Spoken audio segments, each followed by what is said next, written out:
하나님의 말씀 보겠습니다. 마태복음 28장입니다. 다음 주 수요일부터는 사도행전으로 들어갈 것 같습니다. 이렇게 해서 수요일 날 우리가 신약 성경 말씀을 묵상하고 있는데 일독을 이제 수요일 날 기도에서는 일독을 정확하게 했죠. 물론 이제 복음서 같은 경우에는 이제 복음서 한 권만 하고 이제 넘어가지만은 우리 시작은 누가복음부터 시작했기 때문에 마태복음 28장입니다. 오늘 마지막 장입니다. 1절부터 20절까지 말씀을 보겠습니다.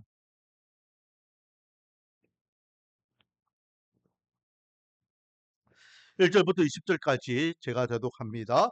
1절입니다. 안식일이 다 지나고 안식 후 첫날이 되려는 새벽에 막달라 마리아와 다른 마리아가 무덤을 보려고 갔더니 큰 지진이 나며 주의 천사가 하늘로부터 내려와 돌을 굴러내고 그 위에 앉았는데 그 형상이 번개 같고 그 옷은 눈같이 희건을 지키던 자들이 그를 무서워하여 떨며 죽은 사람과 같이 되었더라. 천사가 여자들에게 말하여 이르되 너희는 무서워하지 말라. 십자가에 못 박히신 예수를 너희가 찾는 줄을 우리가 아노라. 그가 여기 계시지 않고 그가 말씀하신 대로 살아나셨느니라. 와서 그가 누우셨던 곳을 보라. 또 빨리 가서 그의 제자들에게 이르되 그가 죽은 자 가운데서 살아나셨고 너희보다 먼저 갈릴리로 가시나니 거기서 너희가 배우리라 하라. 보라 내가 너희에게 일렀느니라 하거늘 그 여자들의 무서움과 큰 기쁨으로 빨리 무덤을 떠나 제자들에게 알리려고 달려 다름질할세. 예수께서 그들을 만나 이르시되 편안하냐 하시거늘 여자들이 나아가 그 발을 붙잡고 경배하니 이에 예수께서 이르시되 무서워하지 말라. 가서 내 형제들에게 갈릴리로 가라 하라. 거기서 나를 보리라 하시니라. 여자들이 갈 때에 경비병 중 몇이 성에 들어가 모든 된 일을 대제사장들에게 알리니 그들이 장로들과 함께 모여 의논하고 군인들에게 돈을 많이 주며 이르되 너희는 말하기를 그의 제자들이 밤에 와서 우리가 잘 때에 그를 도둑질하여 갔다 하라. 만일 이 말이 총독에게 들리면 우리가 권하여 너희로 근심하지 않게 하리라 하니 군인들이 돈을 받고 가르친 대로 하였으니 이 말이 오늘날까지 유대인 가운데 두루 퍼지니라. 11제자가 갈릴리에 가서 예수께서 지시하신 산에 이르러 예수를 배웠고 경배하나 아직도 의심하는 사람들이 있더라. 주께서 나와 말씀하여 이르시되 하늘과 땅의 모든 권세를 내게 주셨으니 그러므로 너희는 가서 모든 민족을 제자로 삼아 아버지와 아들과 성령의 이름으로 세례를 베풀고 내가 너희에게 분부한 모든 것을 가르쳐 지키게 하라. 볼지어다 내가 세상 끝날까지 너희와 항상 함께 있으리라 하시니라. 아멘. 할렐루야. 오늘도 하나님께 나와 자연과 분배 예배로서 하나님 앞에 기도 자리로 나가 부르짖는 저와 여러분에게 하나님의 한량없는 은혜와 또 기도응답의 역사가 일어나기를 주님의 이름으로 축원드립니다.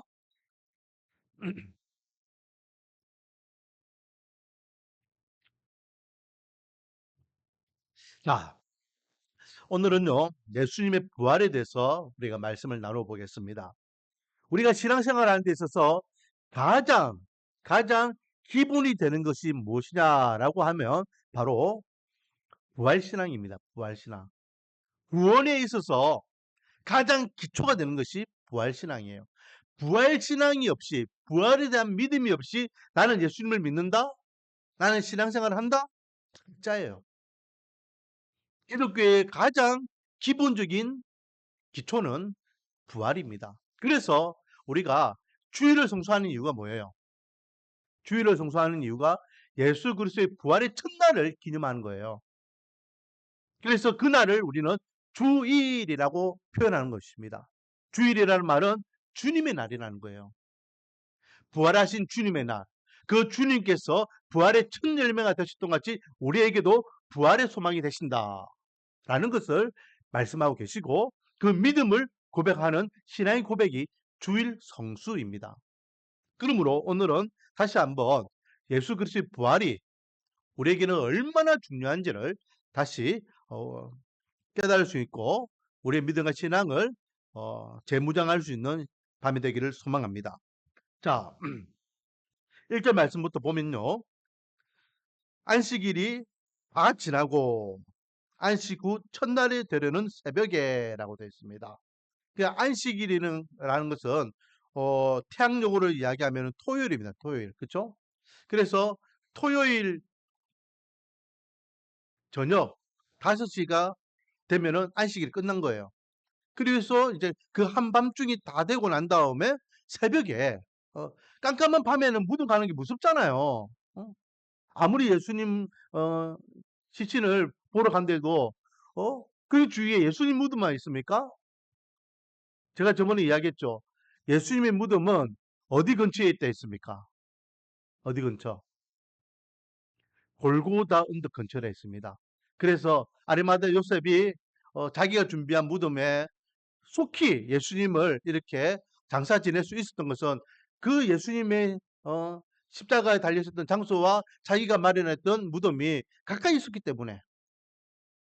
자, 그 말은 무슨 말이죠? 그것은 한마디로 이야기하면 공동묘지라는 거예요. 공동묘지. 많은 흉악범들이 십자가에서 처형당하면은 그 시신들을 그 근처에 있는 무덤들에다가 다 안치해가 매장했다는 거예요. 그럼 보세요. 날짜로는 안식일이 끝났다라는 것은, 안식일은 우리의 개념으로는 아침이 밤 12시부터 이제 그 다음날 밤 12시까지가 하루지만은 이스라엘 하루는 어떻게 했습니까? 저녁 해질 때부터 그 다음날 해질 때까지가 하루를 했습니다. 그렇기 때문에 공식적으로 안식일이라는 것은요, 우리식으로 이야기하면 금요일날 저녁 5시부터 해서 토요일날 저녁 5시까지예요. 이해하셨습니까? 그러면은 안식일이 끝났어요. 그러면 5시가 넘어가 해가 졌단 말이에요. 이제 안식일이 아닙니다. 그런데 여자들이 예수님의 그 무덤에 찾아가서 예수님의 시체에 향유를 바르려고 하니까 무섭잖아요. 그래서 무엇을 기다렸다? 아침 해 뜨기를 기다렸다는 거예요. 새벽. 그래서 새벽 일찍 해 뜰 때에 이 여자들이 예수님이 어디에 안치되어 있는지, 아리마다 요셉이 어디에 예수님을 이렇게 모셨는지 보고 있다가 자기들이 그렇게 올라갔다는 겁니다. 그러면서 걱정해요. 무슨 걱정을 했을까요? 이 여자들이 예수님의 무덤을 찾아 올라가면서 걱정한 게 있어요. 뭐 걱정했을까요? 예수님의 무덤은요, 일반 무덤하고 좀 달랐습니다. 그쵸?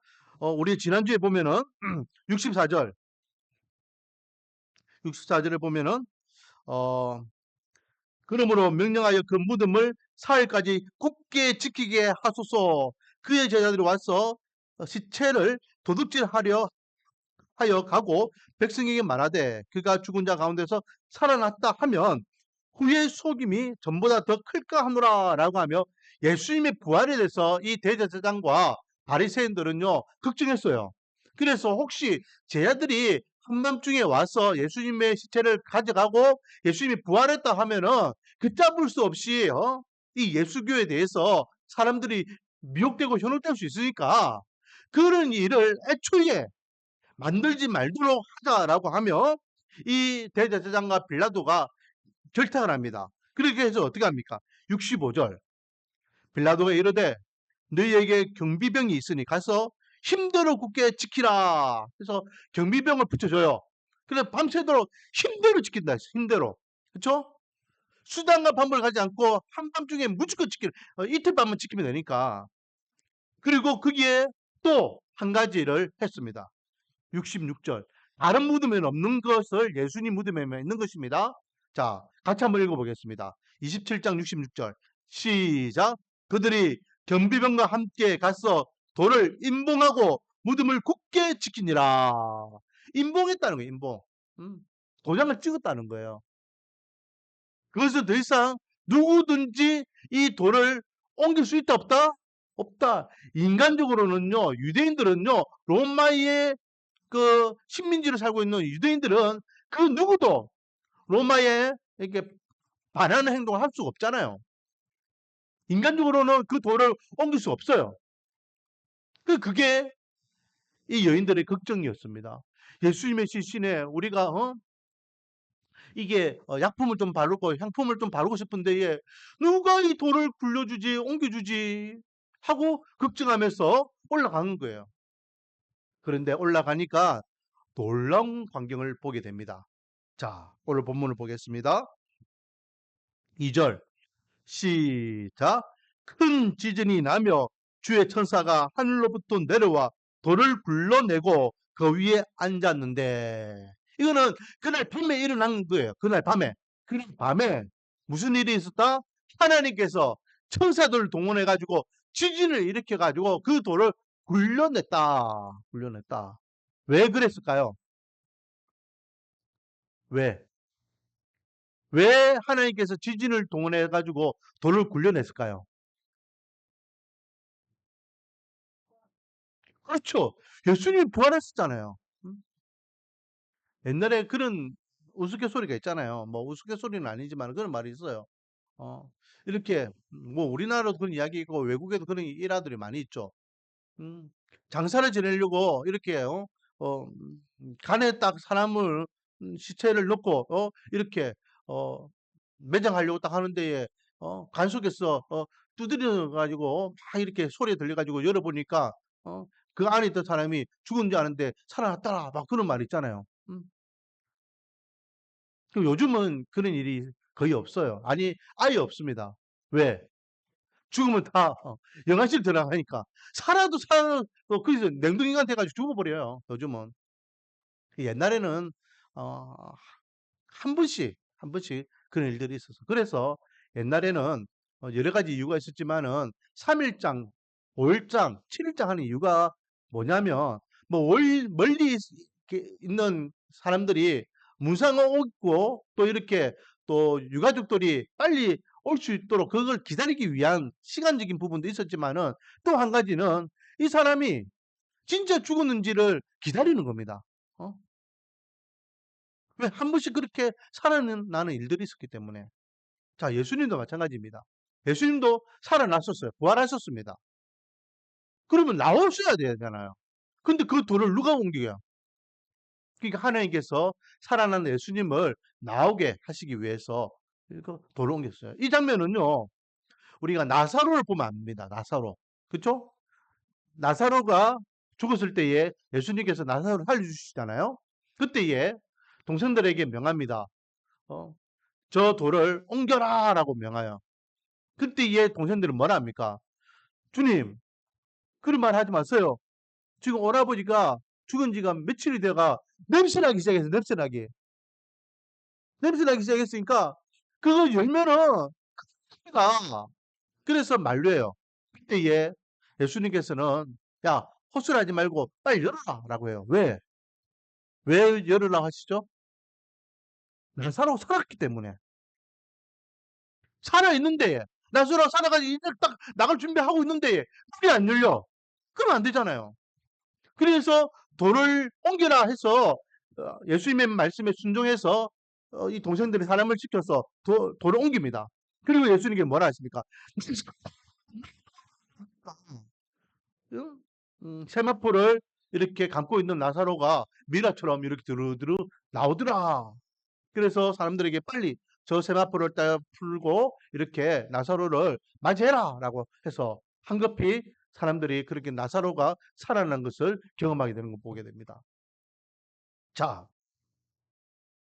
그렇게 하나님께서는 예수님께서 부활하셨고 부활하신 예수님을 무덤에서 이렇게 건져내시기 위해서 지진과 천사들을 동원해서 큰 돌을 옮기셨어요. 그리고 그 이후에 천사들은 그곳에 계속해서 앉아 있습니다. 그 다음날 아침 새벽에 이 여인들이 예수님을 만나기 위해서 이제 올라갔는데 예수님의 시신은 온데간데 없이 남모를 사람 두 명이 앉아있죠. 한 사람은 어, 예수님의 발자락, 한 사람은 예수님의 머리자락, 그게 앉아 있습니다. 그런데 오늘 본문에 보니까요, 그들의 형상을 이렇게 표현합니다. 3절. 그 형상이 번개 같고 그 옷은 흰 눈 같이 희더라. 다른 성경에 보면요, 옷에 대한 이야기를 합니다. 마가복음, 누가복음에 보면은 흰 옷 입은 두 천사라고 표현해요. 그런데 그들의 형상에 대해서는 여기에 마태복음밖에 없습니다. 그들의 형상이 어떻더라? 번개 같더라. 그러니까 뭔가 반짝반짝하게 화려하게 뭔가 이렇게 비치는데 사람의 형상은 아니더라 라는 거예요. 그 모습을 본 여자들의 반응은 어떻습니까? 재밌는 표현이죠. 사절에 보니까 그들이 너무 무섭고 두려워가지고 얼어버려요. 죽은 사람 같더라. 말문이 없고 손발이 얼은 거예요. 우리가 어떤 충격적인 것을 경험하면은 이렇게 손발이 얼어버리는 것처럼. 그래서 천사들이 이야기합니다. 무서워하지 마, 무서워하지 마, 무서워하지 마. 우리는 당신들이 예수님을 찾으러 여기 온 거 알고 있어. 라고 이야기하면서 예수님의 부활 소식을 전해줍니다. 자, 예수님의 부활 소식을 전해주는데요. 6절 말씀, 이 6절 말씀이 중요한 말씀입니다. 6절 말씀. 자, 6절 말씀을 같이 한번 읽어보겠습니다. 시작. 그가 여기 계시지 않고 그가 말씀하신 대로 살아나셨느니라. 왔어. 그가 누우셨던 곳을 보라. 아멘. 자, 제가 금방 뭐라 했습니까? 이 6절 말씀이 중요한 말씀이랬죠. 왜 이 6절 말씀이 중요할까요? 이 6절에서 어떤 대목이 정말로 중요할까요? 6절에서 중요한 대목.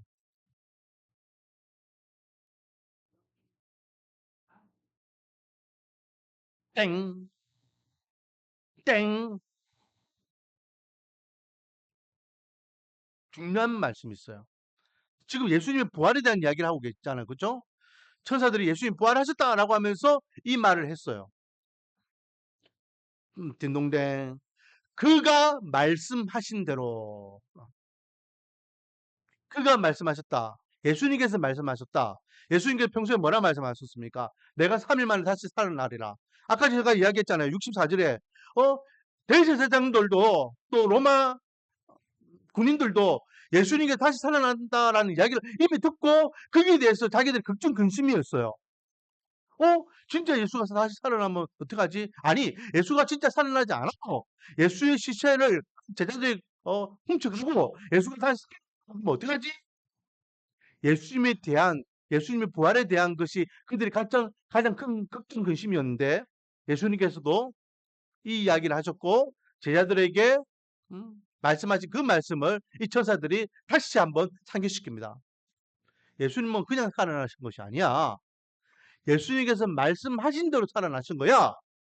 라고 예수님의 말씀에 근거하여 부활하셨음을 알려주고 있습니다. 자, 이게 왜 중요하냐? 여러분, 하나님께서 우리를 향한 구원의 은혜는 무엇입니까? 바로 말씀이에요. 말씀. 약속의 말씀에 근거해서 저 여러분을 구원해 주셨음을 믿으시기 바랍니다. 하나님께서 저 여러분을 구원하기 위해서 창세기 3장 15절 말씀하셨고 그 말씀을 이루기 위해서 예수님께서 십자가의 길을 가셔서 마지막 십자가에서 다 이루었다고 선언하셨고 그것이 우리에게는 제3의 은혜이지만은 그것으로 끝나면 안 돼요. 완벽한 구원을 이루기 위해서는 무엇이 필요하다? 부활이 필요한 겁니다. 부활. 한 번 죽는 것은 사람에게 정해졌다. 이 죽음에 대한 문제를 우리는 스스로 풀어볼 수가 없습니다. 인생을 살아가는 모든 사람들 중에서 가장 큰 고민거리가 뭡니까? 인생을 살아가는 사람들 중에서 가장 두려움이 뭡니까? 인생을 살아가는 데서 사람들이 가장 극복하고 싶은 해결 문제가 무엇입니까? 그건 바로 죽음이란 문제예요. 천하를 통일한 진시황이 이 죽음의 문제를 해결하기 위해서 불로초를 찾아 전 세계의 신하들 다 보냈잖아요.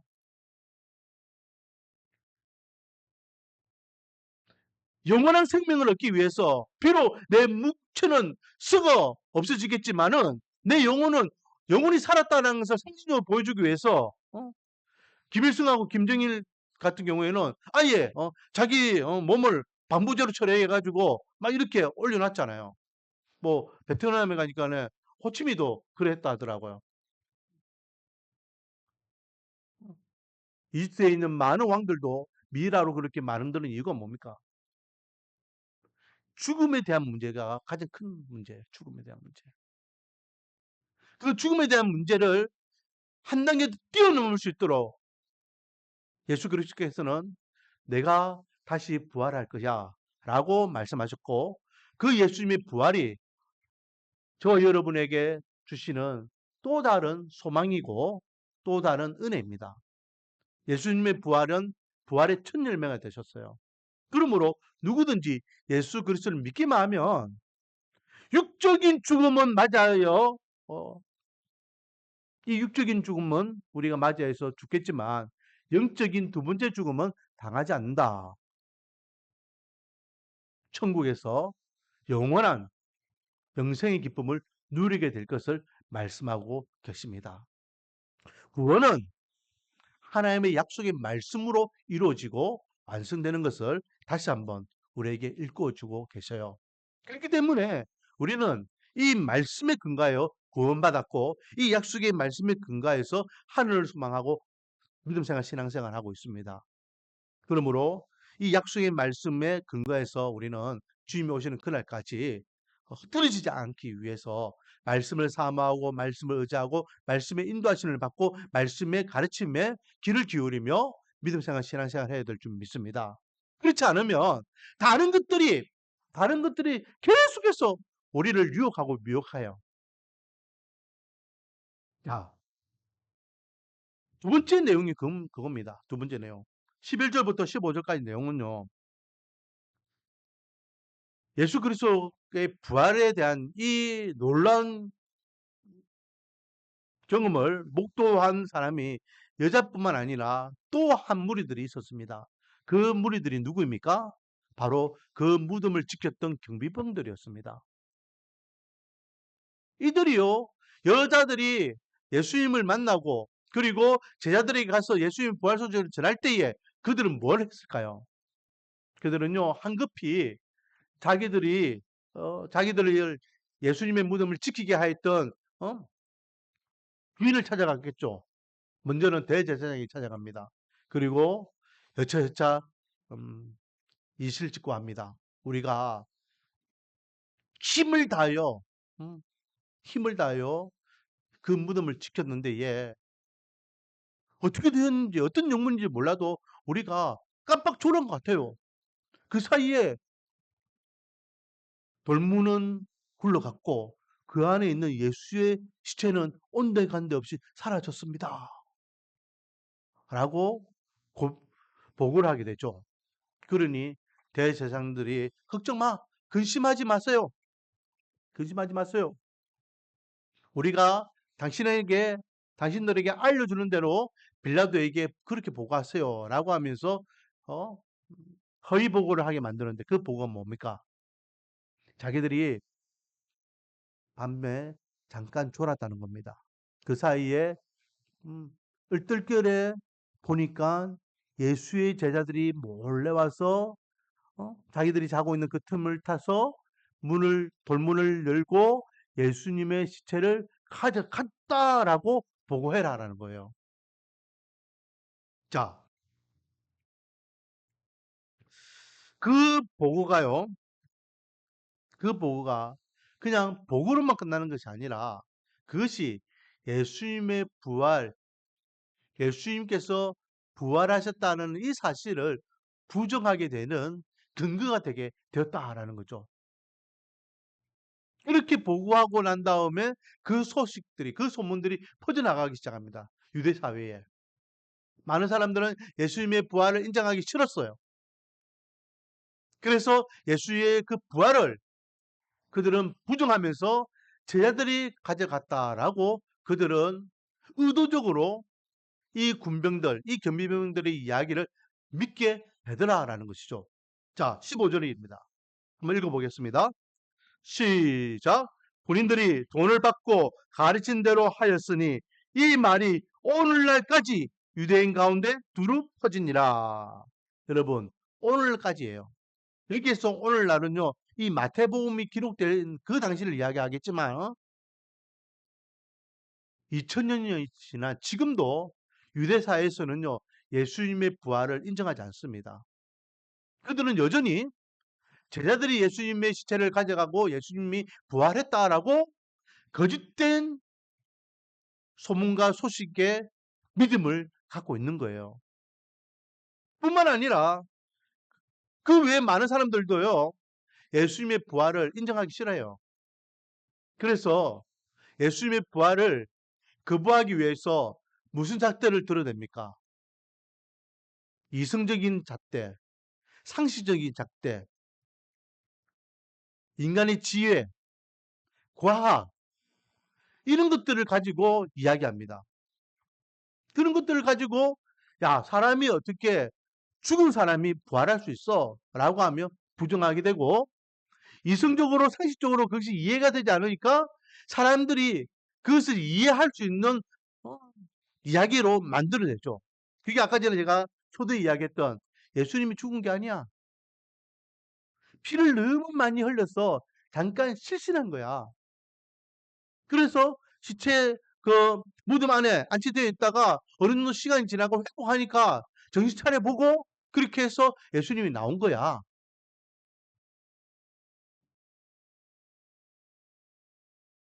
그 외에 많은 사람들이 예수님의 무덤이 없잖아요. 예수님의 무덤이 있을 필요가 없잖아요. 그러니까 2000년이 지난 지금 예수님의 무덤은 그 골고다 언덕 골고다 언덕의 그 근처에 많은 그런 무덤들이 그 증거들이 있지만 여기가 예수님의 무덤이다라고 하는 곳은 없습니다. 물론 천주교에서는요 그렇게 기념교회를 만들어 놨어요. 추측해서 여기일 것이다라고 하는 곳에. 그러나 예수님의 무덤은 우리 기독교 상에서는 없습니다. 왜? 예수님의 무덤은 있을 수가 없죠. 예수님이 부활하셨기 때문에. 그러니까 오늘날 예수님의 무덤을 찾을 수가 없어요. 그렇기 때문에 사람들은요, 예수님의 죽으심과 부활의 자체를 부정하고 부인하는 사람도 있고, 더 나아가서는 예수님의 존재성까지도 부정합니다. 그거는 신화적인 인물이고, 인간들이 만들어낸 인물이지, 진짜 실존 인물은 아니야, 라고까지 이야기해요. 뭐 이건 제 이야기가 아니고 고고학자들이 그런 이야기해요. 중동 고고학자들이 우리나라의 유명한 중동 고고학자가 그런 이야기를 하는 것을 들어봤습니다. 많은 사람들은요, 이 예수에 대한 부활을 인정하기 싫어하고 부정하고 부인하고 의심합니다. 제자들 가운데도 그런 사람들이 있었죠. 그래서 17절 말씀에 보면 예수를 배웠고 경배하나 아직도 의심하는 사람들이 있더라. 의심하는 사람. 예수님의 제자들 가운데도 의심하는 사람들이 있었어요. 도, 도마도 그랬잖아요. 그렇죠? 도마도 내가 직접 예수님을 만져봐야지만 예수님 부활을 믿겠다. 그 이후에 예수님께서 도마에 직접 보여주심으로 인하여서 도마가 예수님을 이제 나의 주 나의 하나님이라고 고백하면서 다시 부활의 주를 믿게 됐습니다. 자, 여기서 우리에게 주시는 은혜는 무엇입니까? 여러분은 무엇을 근거로 예수님의 부활을 믿고 있습니까? 이성과 상식과 과학과 세상적인 잣대와 세상의 어떤 정보를 가지고 비교해보고 판단해보고 따져보고 야 이래서 예수의 부활은 진짜 있는 건구나. 이 예수의 부활이 나를 부활하는 첫 열매가 되는구나 라고 계산해보고 믿고 있습니까? 저와 여러분은요 모르겠습니다. 저는 한 번도 예수님의 부활에 대해서 뭐 따져서 물어보거나 계산해보거나 자료를 찾아보거나 하지 않았어요. 예수님께서 날 위하여 죽으셨다는 그 십자가의 사건도 믿어졌던 같이 예수님께서 나에게 부활의 은혜를 주시기 위해서, 부활의 참 소망이 되기 위해서 부활의 첫 열매가 되셔서 부활하셨다는 사실 또한 아무 부담 없이, 아무 그리낌 없이 믿어졌다라는 거예요. 믿어지게 되는 것이 은혜예요. 80억이 넘는 인구들 가운데 예수님의 부활을 믿는 사람이 과연 몇 명이 될까요? 이것이 저와 여러분이 택함받은 하나님의 백성이라는 증거입니다. 그러므로 예수님의 부활이 저와 여러분에게는 은혜입니다. 교회를 다니는 많은 사람들 가운데에 예수의 부활을 믿지 않는 사람들도 분명히 있습니다. 교회를 다니는 사람들 가운데에도 그냥 지식적으로만 교회에서는 그렇게 예수님 부활을 이야기하지, 부활절은 그런 날이지 라고 이야기하지만은 정말로 예수의 부활이 있을까? 나는 언젠가 죽게 될 것인데 그 죽음 이후에 나도 부활할 수 있을까? 의심하는 자들이 있다라는 거죠. 여러분, 우리에게 믿음을 주시고 의심하지 않는 은혜를 주신 것은 또 다른 축복입니다. 그러므로 주의 앞에 서는 그날까지 부활신앙을 가진 하나님의 백성으로서 첫 번째는 늘 감사하는 삶을 살아가기를 원합니다. 두 번째는 이 감사하는 삶을 전하고 알려주고 또 많은 사람들에게 가르쳐주는 역할을 감당해야 될 줄 믿습니다. 그래서 오늘 본문에서 세 번째 우리에게 주시는 교훈은 뭐냐? 부활신앙을 갖고 있는 하나님의 백성들, 예수의 부활을 진짜 믿는 하나님의 백성들은 어떻게 살아야 되느냐? 오늘 본문에 보니까요. 예수의 부활을 경험한 이 여자들에게 천사들은 또 예수님은 뭐라 이야기하십니까? 7절 말씀. 또 빨리 갔어. 그의 제자들에게 일어나. 10절 말씀. 이에 예수께서 이르시되 무서워하지 말라. 갔어. 내 형제들에게 갈릴리로 가라 하라. 명령어가 똑같은 명령어가 두 개 있어요. 천사들이 이 여자들에게 이야기와 예수님께서 이 여자들에게 한 똑같은 명령어. 그건 뭐죠? 갔어라는 거. 갔어. 갔어. 뭐 해라? 예수님의 부활 소식을 알려주어라. 예수님의 부활 소식을 알려주어라. 그리고 예수님께서는 마지막 승천하시기 전에 또다시 제자들에게 지상 명령을 내리시고 계시죠. 바로 19절부터 20절까지 말씀입니다. 그러므로 너희는 갔어. 모든 민족을 제자로 삼아 아버지와 아들과 성령의 이름으로 세례를 베풀고 내가 너희에게 분부한 모든 것을 가르쳐 지키게 하라. 볼지어다 내가 항상 끝날까지 너희와 항상 함께 있으리라 하시니라. 여기에서 명령어가 또 나오죠. 너희는 갔어. 부활신앙을 고백하는 하나님의 백성들은 이 부활의 기쁨을 갔어 전해야 되는 책임이 있다라는 것입니다. 제가 누차 이야기하잖아요. 우리가 뭐 물건을 사거나 선물 받았으면 그게 너무 좋아요. 너무 만족스러워. 그러면 자랑합니까? 자랑합니까? 자랑합니까? 자랑합니까? 저는 자랑합니다. 입이 이만큼 찢어지게 자랑해요. 왜? 너무 좋으니까. 자랑 안 하면 그거는 만족 못 하는 거죠. 예수님의 부활, 그것이 나의 부활이고 나에게 새 생명의 은혜라는 이 사실이 얼마나 좋으면 우리가 나가서 제가 지난주 사랑방 모임 때도 이야기했지만 전도는요 부담스러운 게 아니에요. 그냥 내가 만난 내가 은혜 받은 것을 나누고 알려주는 겁니다. 내가 너무 기쁘니까. 내가 이거 자랑하면은 저 사람이 나를 뭐라 생각했지? 저 사람이 이 물건을 뭐 탐내지는 않을까? 뭐 하지 않을까? 그런 거 상대방의 입장을 생각할 필요가 없어요. 그냥 내가 자랑하는 거니까. 질투하고 싶으면 질투하고 어? 부러워할 것이면 부러워하고 지금 나는 내가 이 기쁨이 너무 크니까 난 자랑할 뿐이야. 자랑하는 거야. 예수님의 부활 또한 먼저 이 부활의 기쁨을 누린 하나님의 백성들이 가서 자랑하는 겁니다. 그게 바로 전하는 자의 사명이라는 것이죠. 오늘은 예수님의 부활에 대해서 세 가지 말씀을 나눴습니다. 예수님의 부활은 약속의 말씀에 근거하여 있다. 두 번째는 이 부활은 아무에게나 주지 않는 특별한 은혜이다. 세 번째는 이 부활의 은혜를 경험한 하나님의 백성들은 가서 이 부활의 기쁨을 알려줘야 되는 의무가 있다. 원하기는 우리 말씀 언어교회 모든 공속들이 반드시 부활의 소망을 가지고 믿음생활, 신앙생활을 잘하여서 반드시 예수님 다시 오는 그날 예수님과 함께 천국에서 부활의 기쁨, 부활의 영광을 누리기를 소망합니다. 그리고 그날까지 저와 여러분은 이 땅에서 아직도 이 부활의 기쁨을 누리지 못하는 많은 이들에게 알려주고 가르치고 전하여 사랑하는 부모, 형제, 사랑하는 이웃과 사랑하는 우리 민족과 또 사랑하는 열방의 수많은 영혼들이 주님을 만나 부활의 영광을 경험할 수 있도록, 은혜를 경험할 수 있도록 그 마지막 사명을 감당하는 우리 말씀 은혜 교회가 되며 또 저와 여러분 되기를 주님의 이름으로 축원드립니다. 기도하겠습니다. 아버지 하나님, 예수의 부활이 없다면 그 예수의 부활을 전하는 복음 전도자도 거짓이고, 예수님께서 이 땅에 오신 것도 거짓이고, 예수님을 이 땅에 보내신 하나님도 거짓이라고 이야기했습니다.